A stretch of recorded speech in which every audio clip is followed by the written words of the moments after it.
All right, here's some strange happenings. It's a continuation of, I think it was Knowing Things in Advance. Yeah, Knowing Things in Advance. Um, this has been going on throughout my life. I mean, all these videos, I try to talk about things that happened in the past and something more current. Just to give you a broad spectrum, this has happened throughout my entire life. I'm 56 now, so this would just be taking way too long trying to talk about it and too many examples.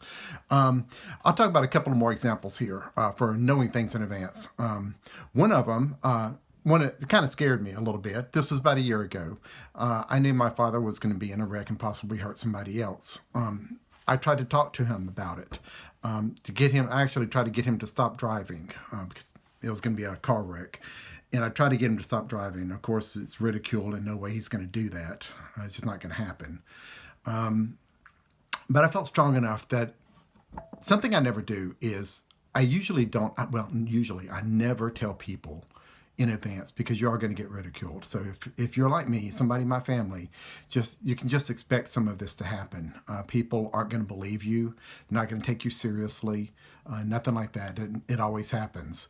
But I felt too strong about this. So for the very first time ever, I'm about 55 years old. I think it was last year, 55. I'm 56 now.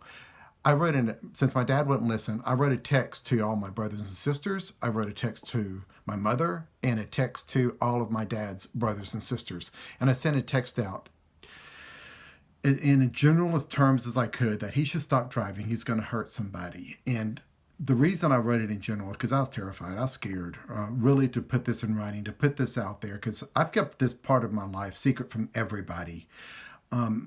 Because people can't accept it. They just can't deal with it. And I'll talk about that more in the future, but letting this out, you lose a lot of friends. Well, pretty much all friends. You lose them. They can't deal with this sort of thing. People don't want to believe it. They can't deal with it. And so I don't say anything. It's just too far out there. And even me, just being me, sometimes I think I'm crazy. I'm totally crazy for this. But I decided to put that in writing, and I sent it out to everyone. And then about a month later, my dad had that wreck, and he ran over a boy. The boy is okay. He's clean brakes and everything. Dad hit the accelerator after that, drug him a bit, and drove through a house after he ran over the kid. So it's just, what are you going to do? There's just nothing you can do about that. So it was pretty scary talking about that. Another one, talking about knowing things in advance. I mentioned just a few seconds in advance on that other video, knowing things a few seconds. You might think, what's the good of that? Knowing a few seconds in advance, what's the point of that? That's just more common. I still can see things further in advance. And not just that, but I can see decisions you make and see the different branches and what those repercussions can be from pathways you take, decisions you make. I mean, it's just future planning. But it seems to be a little more than future planning when I look at things. It's really odd the way I see decisions branching out and going. It's more concrete, it seems like. I'll talk about that real quick in a little bit. But a few seconds in advance, knowing things a few seconds in advance, here is another example of a few things in advance where that can come in handy. Probably about, what was it, 15 years ago, sitting in my car. We had a red Saturn in Arlington, Texas, sitting in my car, traffic light. It was about dusk. Nobody around me, cars going in front of me. I've stopped it dead at a traffic light, just watching traffic go by. And then somebody is about to ram you from behind. And that gave me a few seconds. So I knew that a few seconds in advance that I was about to get rear-ended really bad. So I knew that a few seconds in advance. So me and my wife both drive 5-speed standards. We love them. They're fun. So what I did is I knew this. I knew it was about to happen. So I threw the car in neutral, let off the gas, let off the brake, leaned back on the headrest, and just relaxed my whole body. I just went limp because you always hear that drunk people in a wreck seem to survive better and have less injuries. So in that few seconds that I knew this was about to happen, I threw the car in neutral, took my feet off the brake, laid back on the headrest, and just went limp. And then I got rammed. So that's where the few seconds comes in handy. It was enough. The guy was going about 50 when he hit me. It was enough to total my car and break the bolts off the driver's seat. So me and the driver's seat both ended up in the back seat. And lucky me, I didn't have a scratch. I think I attribute that mostly because of everything I did. I threw the car in neutral, no brakes. It took a lot of the force and let my car roll forward with the force, and then just going limp, I was able to, I guess, roll around a bit. So I came out without a scratch. So that's the knowing a few things in advance where it does come in handy. As far as the branching thing goes out, this happened last month, just more recent, last month. Talking about seeing different time streams. I had learned about driving down to the Pink House, family in the car, and I was being told about a guy that was supposedly helping my cousin with her floor issue. She had a water leak helping with the floor. And I flipped out. I totally flipped out. I mentioned in the video, I never warn people. I'm like, done. I am done with this. I am putting this out there. About 5 years ago, I quit hiding mentally, being slippery.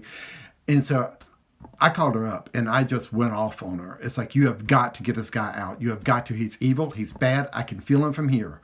And when I say feel him from here, just reaching out, I'll have to talk about that later, looking at what could possibly happen in the future. And that's what I did. I kind of looked in the future a little bit, which is something you can do later if you practice, but it's just a thing with me, branching out, possible branches, and seeing what was going to happen. And if he continued to stay there, I could see that my uncle was going to die, that's staying in that Pink House right now. He's got a stroke, that he would die. The guy wouldn't kill him. I went crazy on the guy and made him freak out and know I'm crazy, and he left permanently when I got there, which is a very good thing because my cousin really wanted that to happen. She was terrified of him. And so I could feel that before I even called her. It's like, so I called, I flipped, I said, I am getting rid of him instantly before she could even say a word. I'm getting rid of him, done, he's gone. She goes, well, wait till later. No, done, gone. As soon as I get there, he's got to go. He's totally bad, very, very bad. So he's got to go. But part of the reason was that my uncle would have died if he would have stayed there. And I know that for a fact. Sorry, the video is taking way too long, too many examples. One more examples of something that didn't happen, that I could see the split in the streams and for decision making and different things.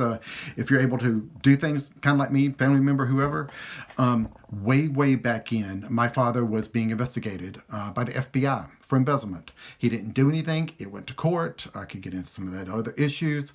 Basically, no evidence. The judge was furious, threw it out. The FBI guy was overheard leaving, saying it didn't matter. He just had to have a certain number of cases go to court so he could get a promotion.